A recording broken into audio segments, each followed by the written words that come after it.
ערב טוב. אני רוצה לספר לכם על עצמי. מאז שאני זוכרת את עצמי, אני מאמינה שיש סביבי מלאכים ששומרים עליי.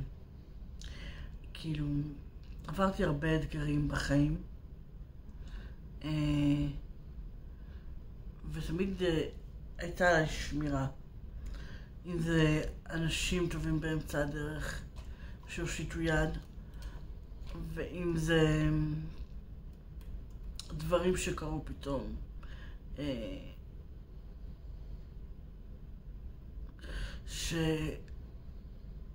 שפתרו לי הרבה אתגרים.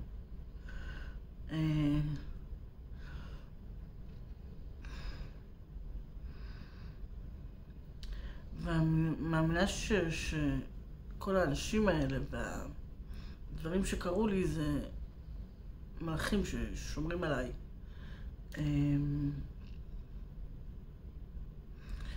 ואני תמיד משתדלת להגיד להם תודה על כל דבר שקרה לי, בין אם זה דבר טוב, בין אם זה דבר רע.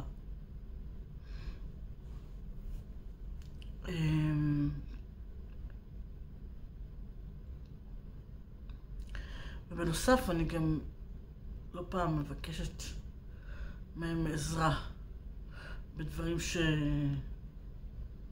שאני צריכה.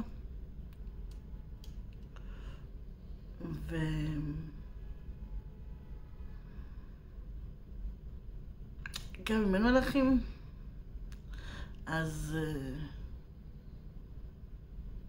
אני חושבת שיש את כוח האמונה. והכוח האמונה הוא הכוח הכי חזק בחיים שלנו. ואני מאחלת לכל אחת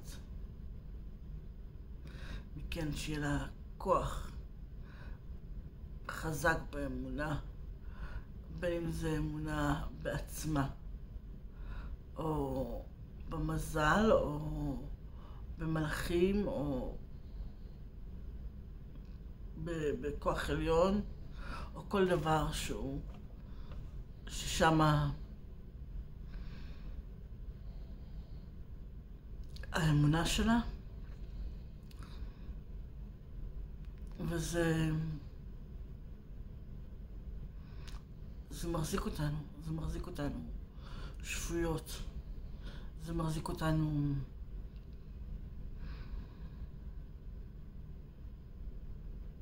אופטימיות. אז לילה של אמונה, לילה טוב.